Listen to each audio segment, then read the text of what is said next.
Kutukan Empu Barata. Bagian 5. 3 orang laki-laki yang berjalan di belakang gadis itu tertawa. Salah seorang di antaranya, yang berbadan gemuk, menjawab, tak usah pedulikan mereka.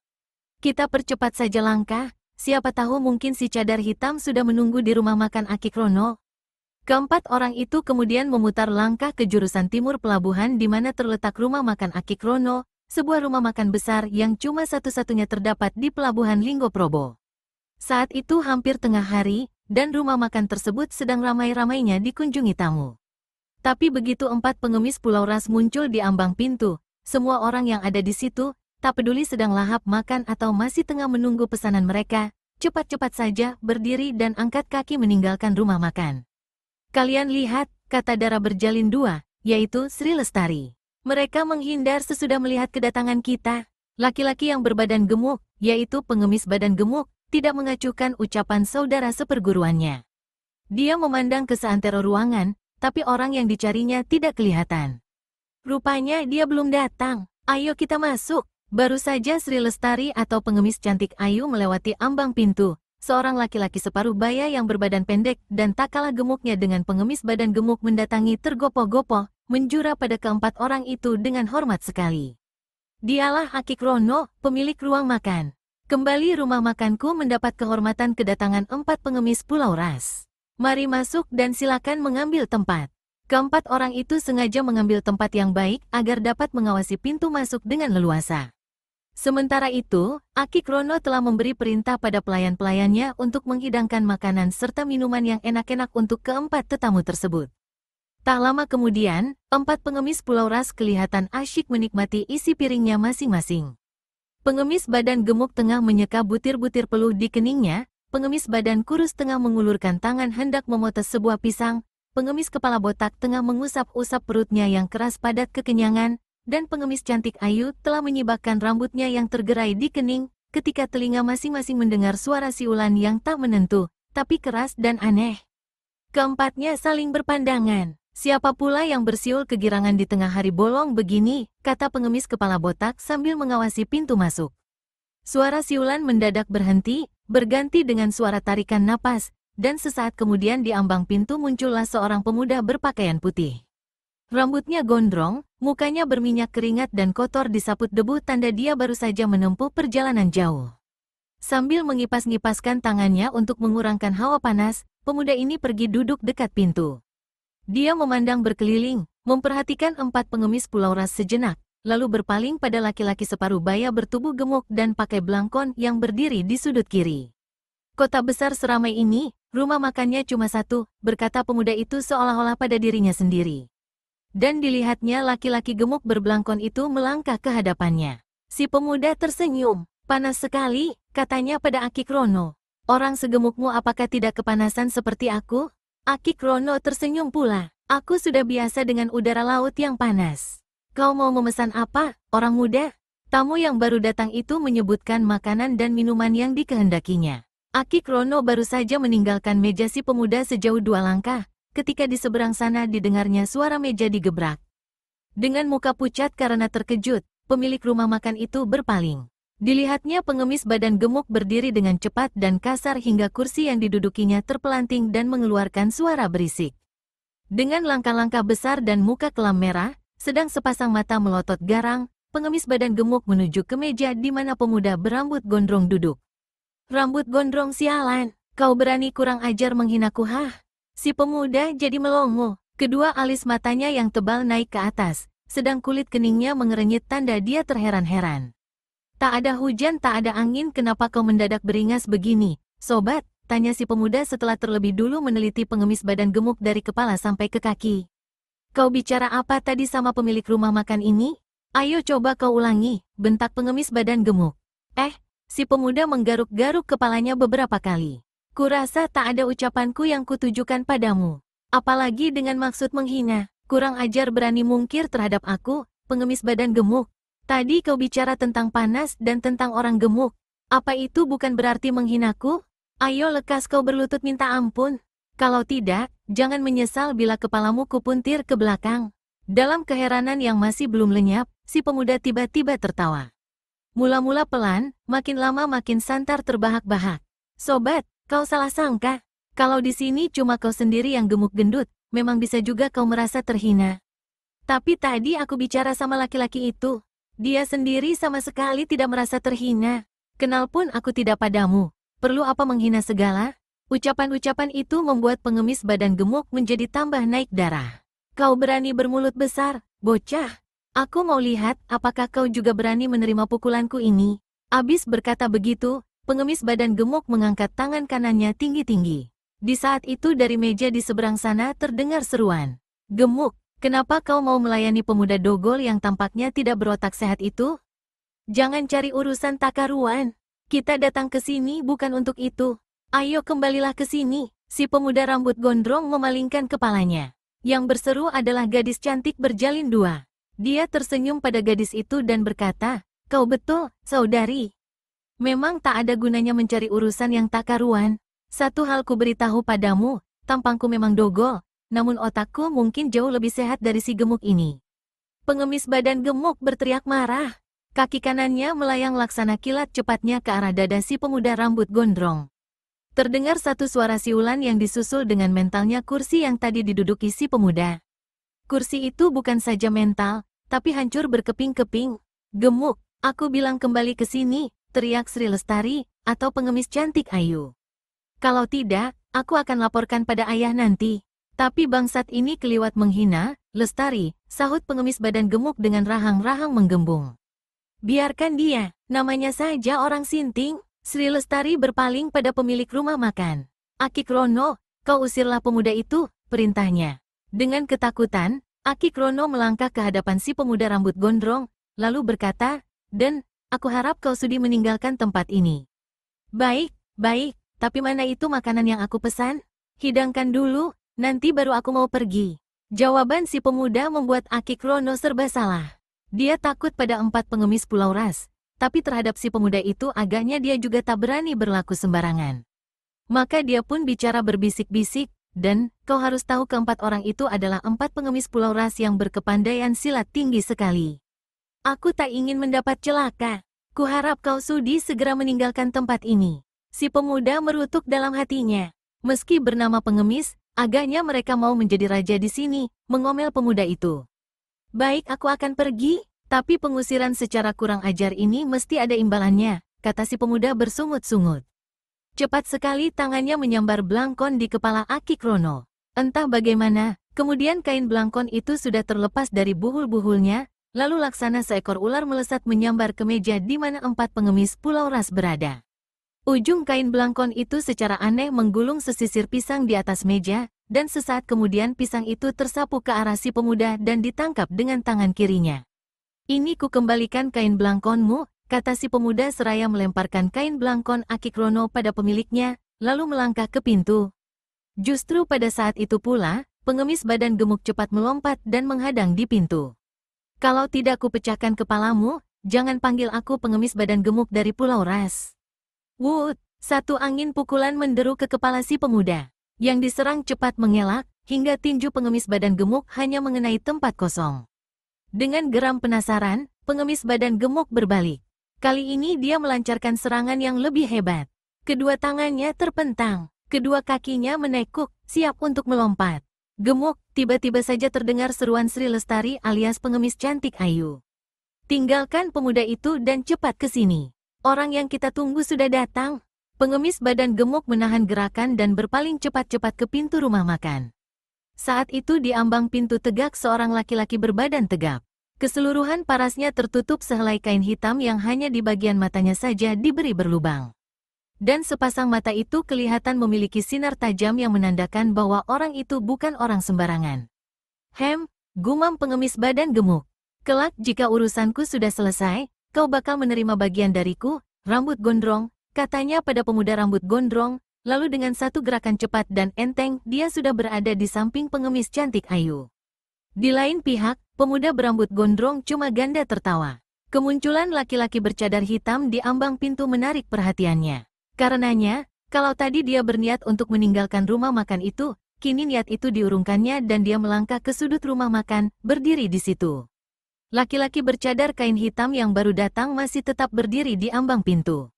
Sepasang matanya memandang tak berkesip pada Sri Lestari atau pengemis cantik ayu. Jika saja mukanya tidak tertutup dengan kain hitam itu, niscaya akan kelihatan bagaimana berubahnya paras orang itu sewaktu pandangannya membentur Sri Lestari.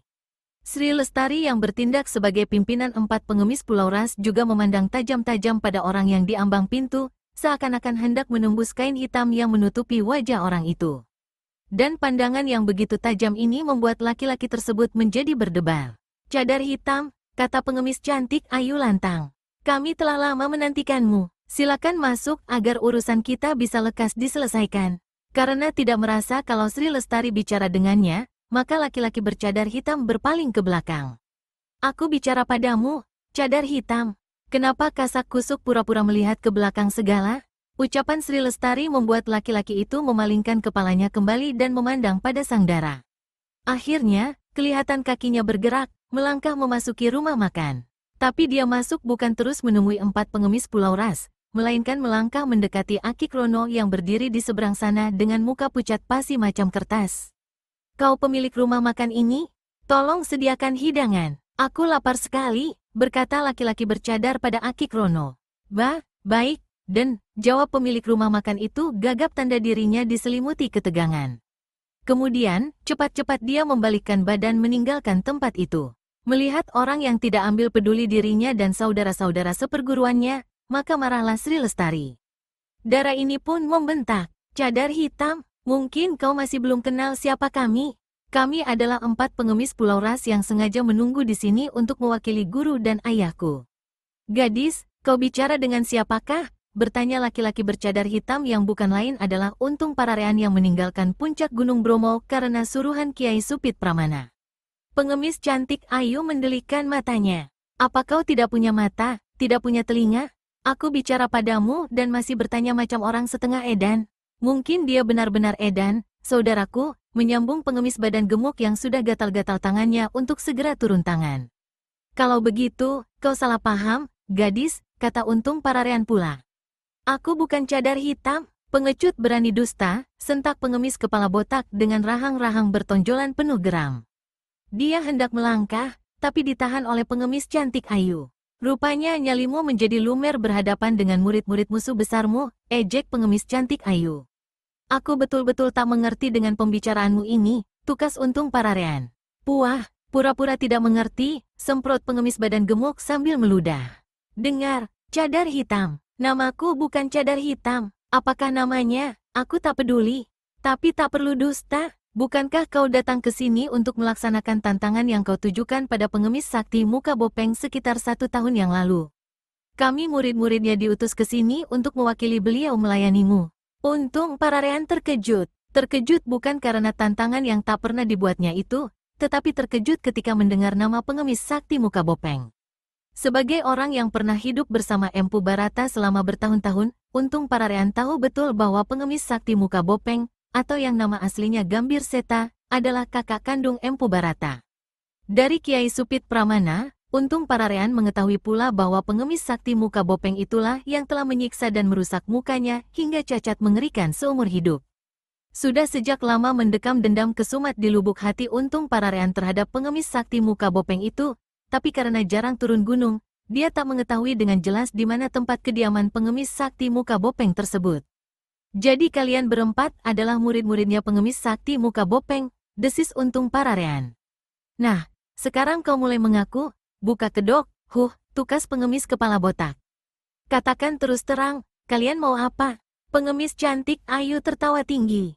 "Kami hanya akan memberi sedikit pelajaran pada manusia tak tahu diri macam kau, yaitu agar jangan berani-beranian berlaku kurang ajar terhadap guru kami," jawab Sri Lestari.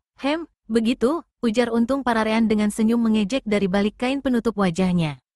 "Aku memang ada urusan yang perlu diselesaikan dengan guru kalian yang bernama pengemis sakti muka bopeng itu.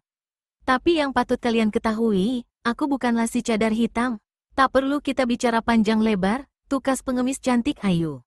"Betul," sahut Untung Pararean, "cuma perlu kalian ketahui bahwa guru kalian adalah seorang pengecut. Kalau tidak, mengapa dia hendak mengandalkan kalian berempat menghadapi si cadar hitam? Katakan saja kau tidak punya nyali menghadapi kami berempat," jawab pengemis cantik ayu, lalu memberi isyarat pada saudara-saudara seperguruannya. Pengemis badan gemuk, pengemis badan kurus, dan pengemis kepala botak segera bergerak, sementara Untung Pararean kelihatan tenang-tenang saja, tapi sepasang matanya meneliti posisi keempat lawan yang bakal dihadapinya. Tunggu dulu, terdengar seruan dari samping kiri. Yang berseru ternyata pemuda rambut gondrong tadi. Kalau kalian berempat hendak mengeroyok orang ini, itu adalah satu kecurangan yang kelewatan. Bagaimana kalau aku ikut membantunya? Meski tetap curang, tapi kurasa itu lebih baik agar kalau kalian nanti dikalahkannya, kalian masih punya sedikit muka. Pengemis badan gemuk yang memang sejak tadi sudah marah terhadap si rambut gondrong ini jadi naik pitam. Tangan kanannya didorongkan ke arah dada si pemuda. Terdengar suara menderu. Yang diserang melihat datangnya sambaran angin, mengeluarkan suara bersiul, lalu melambaikan tangan kirinya pada saat angin deras yang keluar dari dorongan tangan pengemis badan gemuk setengah jengkal lagi hendak menghantam dadanya. Terjadilah hal yang membuat terkejut pengemis badan gemuk dan saudara-saudara seperguruannya. Pukulan jarak jauh pengemis badan gemuk bukan saja tak sanggup mencapai sasarannya, tapi disapu demikian rupa hingga menjibak ke samping dan terus menghantam dinding. Piring-piring dan gelas serta apa saja yang ada di atas meja itu mencelat berhamburan dengan menimbulkan suara bergerompiangan. Untung Pararean juga tak kurang terkejut. Pukulan jarak jauh yang dilepaskan pengemis badan gemuk tadi bukan pukulan sembarangan. Tapi si pemuda rambut gondrong menyapunya dengan satu lambaian tangan acuh tak acuh, bahkan tubuh atau kakinya tidak bergerak barang sedikit pun. Dan itu dilakukannya sambil tertawa cengar-cengir. "Sahabat muda," kata Untung Pararean cepat. "Terima kasih atas itikat baikmu hendak menolongku. Tapi kalau cuma menghadapi lawan-lawan besar mulut macam mereka ini, kurasa aku punya kesanggupan untuk memberi mereka sedikit pelajaran." "Anjing kurap edan, kau makanlah dulu kursi ini," teriak pengemis badan gemuk. Dalam sekejap itu pula, sebuah kursi laksana kilat cepatnya menyambar ke arah Untung Pararean. Selama 16 tahun menerima pelajaran ilmu silat dan kesaktian dari Kiai Supit Pramana telah menjadikan Untung Pararean seorang pendekar yang bukan sembarangan.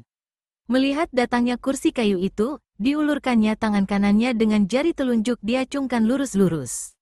Dengan mengandalkan jari telunjuk itu, ditahannya salah satu kaki kursi. Ketika jari telunjuk itu dibengkokkannya sedikit, kursi itu berputar 3 kali berturut-turut di ujung jarinya, dan yang lebih hebat lagi ialah ketika Untung Pararean membentak, "Pergi!" Kursi itu mencelat mental ke arah pengemis badan gemuk kembali. "Hebat, hebat sekali," seru pemuda rambut gondrong memuji kelihayan Untung Pararean.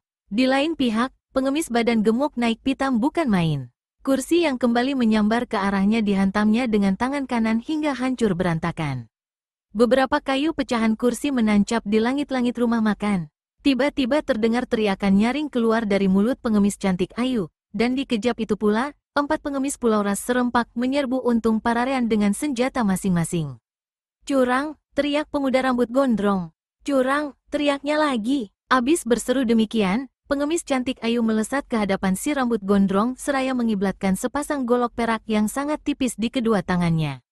Serangan yang dilancarkan oleh Sri Lestari atau pengemis cantik ayu adalah jurus yang dinamakan sinar pelangi pecah di udara. Golok di tangan kanannya membabat ke batang leher, sedang golok di tangan kiri menderu ke bawah perut pemuda rambut gondrong. Pemuda ini terkejut sekali karena tak menyangka serangan lawannya demikian hebat dan cepat. Namun karena dia bukan pula orang sembarangan, dengan melompat sebat ke belakang, dia berhasil mengelakkan serangan hebat itu. Tapi betapa terkesiapnya dia sewaktu tiba-tiba saja sang dara mengirimkan satu serangan susulan yang bernama Pelangi Menggelung Gunung. Sepasang golok perak yang tadi mengenai tempat kosong kini membalik laksana silangan gunting, mengancam dada dan pinggang si pemuda. Pemuda rambut gondrong mengeluarkan siulan nyaring. Lututnya ditekuk, tubuhnya merunduk, sedang kedua tangannya yang terpentang lurus memukul ke kiri dan ke kanan. Inilah jurus pertahanan yang sekaligus merupakan gerakan menyerang yang dinamakan kipas sakti terbuka. Sri Lestari merubah kedudukan sepasang golok peraknya agar dapat sekaligus membabat putus sepasang lengan lawan yang terpentang itu.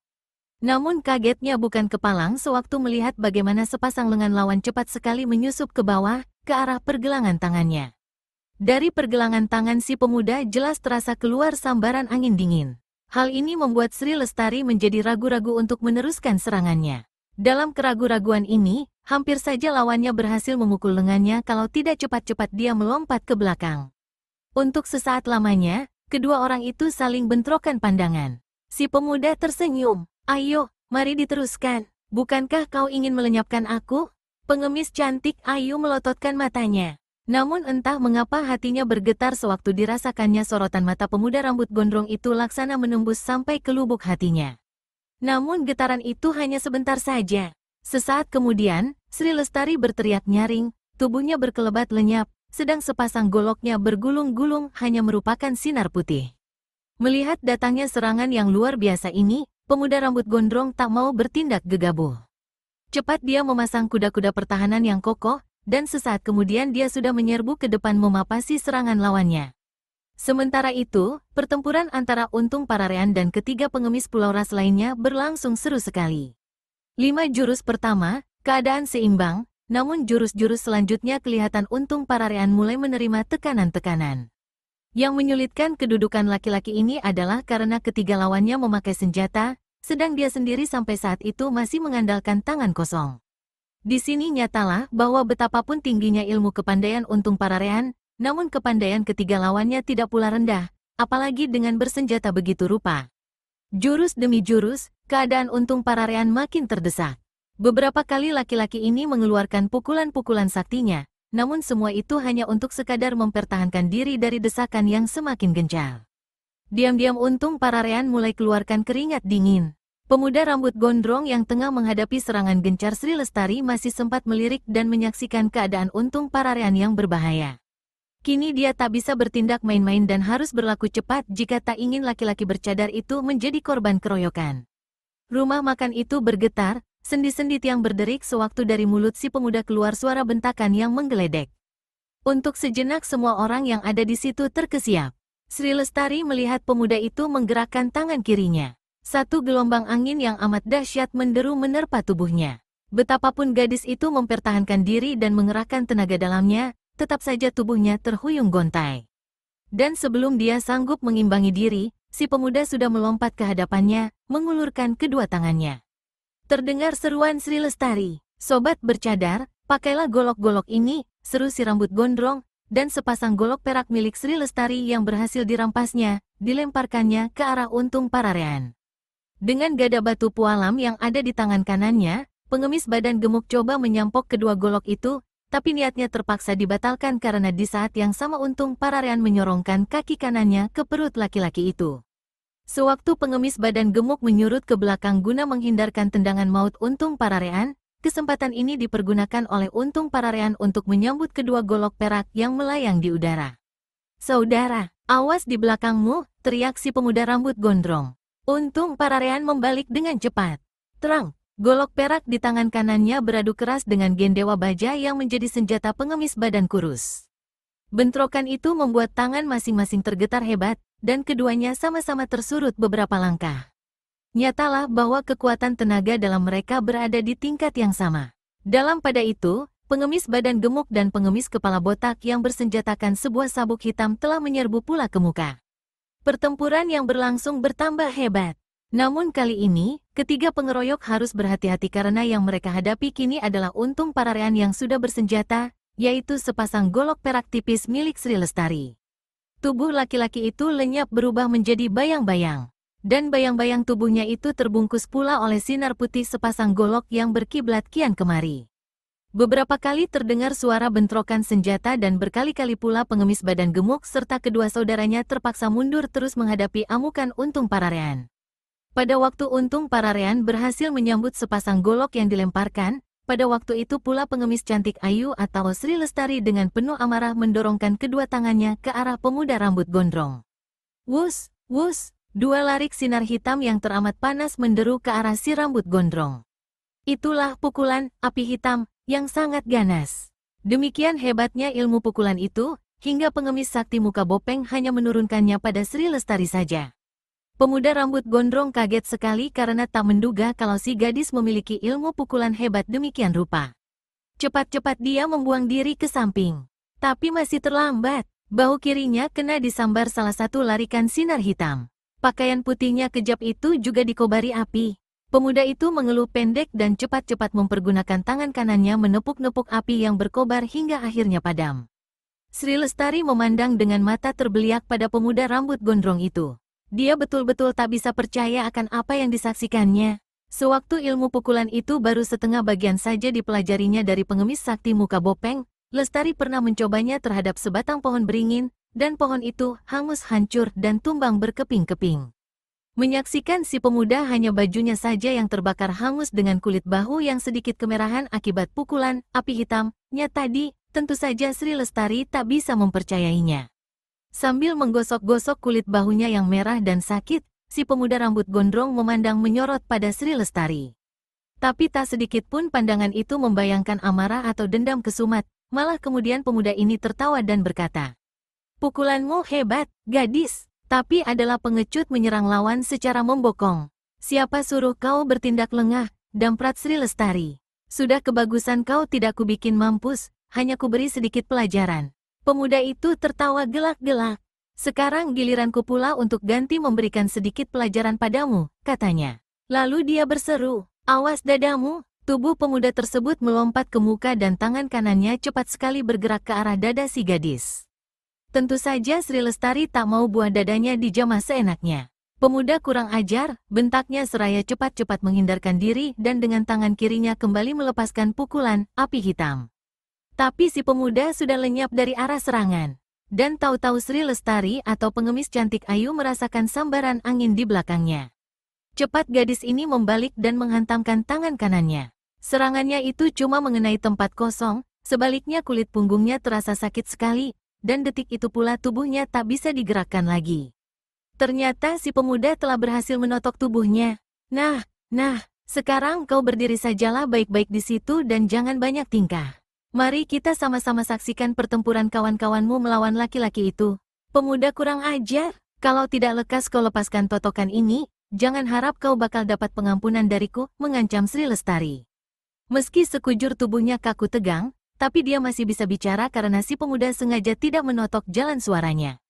Si pemuda hanya tertawa gelak-gelak mendengar ancaman itu. Baru saja dia berpaling hendak menyaksikan pertempuran antara Untung Pararean dengan ketiga pengemis Pulau Ras, terdengar pekik pengemis kepala botak. Sabuknya mental ke udara, tangan kanannya berlumuran darah. Cepat-cepat dia melompat keluar dari kalangan pertempuran dengan muka pucat pasi. "Hahaha, untung saja bukan kepala botakmu yang dilalap golok laki-laki itu," ejek pemuda rambut gondrong lalu tertawa membahak. Dalam sakit dan amarah yang bergejolak, pengemis kepala botak jadi kalap. Cepat dipungutnya sabuknya yang tadi jatuh, lalu menghambur menyerang si pemuda. Betapapun hebatnya serangan yang dilancarkan, namun karena disertai amarah kalap, dengan sendirinya tidak memakai perhitungan yang tepat.